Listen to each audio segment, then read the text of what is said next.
So FOMC is happening tomorrow on Wednesday, June 26th at 2 p.m. Eastern Time here in the United States. And if you're unfamiliar with what FOMC is, it's when the Federal Reserve, the branch in charge of our monetary policy, releases the new interest rate decision. And this is a really big deal. Raising or lowering or even not changing interest rates at all can actually have huge effects on the market and the dollar specifically, and we're going to get one of those tomorrow. Right now, the interest rates are forecasted to raise 25 basis points up to 5.5%, and that's been very common with what the Federal Reserve has been doing for the past few months. In fact, it wasn't until last month in June that the Federal Reserve decided to pause rate hikes. They didn't lower the interest rate, but they decided not to raise it for the first time in 10 consecutive months. Now, why is this such a big deal, you might ask? It's because the inflation rate in the US has been out of control for a long time, but we are finally starting to get very, very close to the Fed's long-term goal of 2%. Currently, we sit at 3% inflation.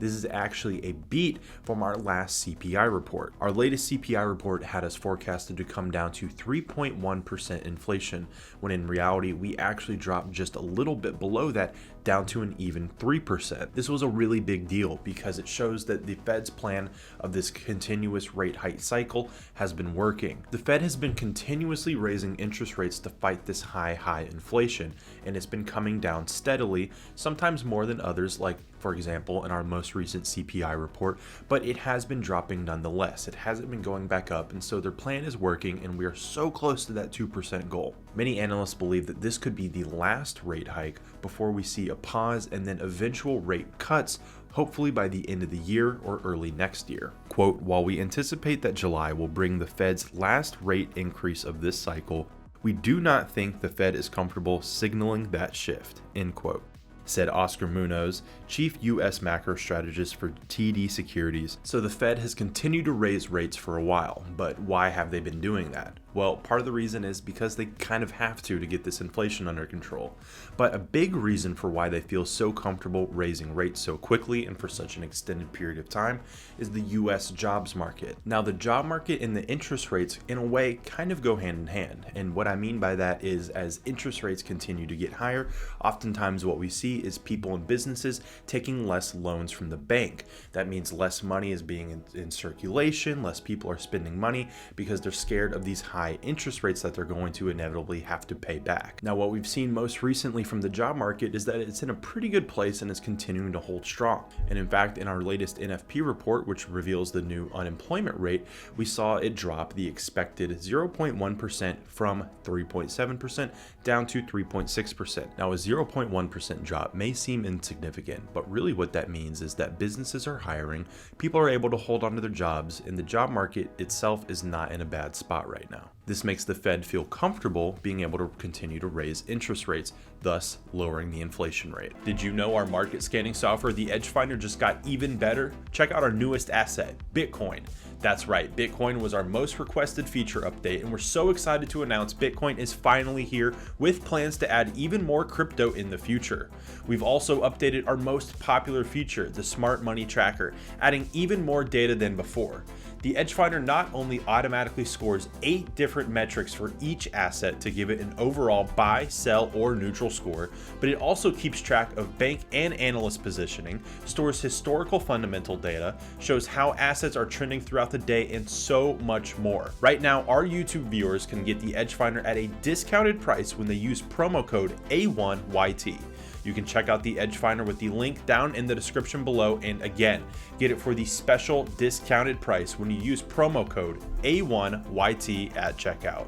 We'll have to see if the job market remains steady through September. Quote, it will become more apparent that job growth is slowing and inflation is slowing further, and so I think the Fed will take a wait and see approach, end quote, said Gus Foucher, chief economist of PNC Financial Services Groups. Now, there's a few different things that can happen with this FOMC decision tomorrow.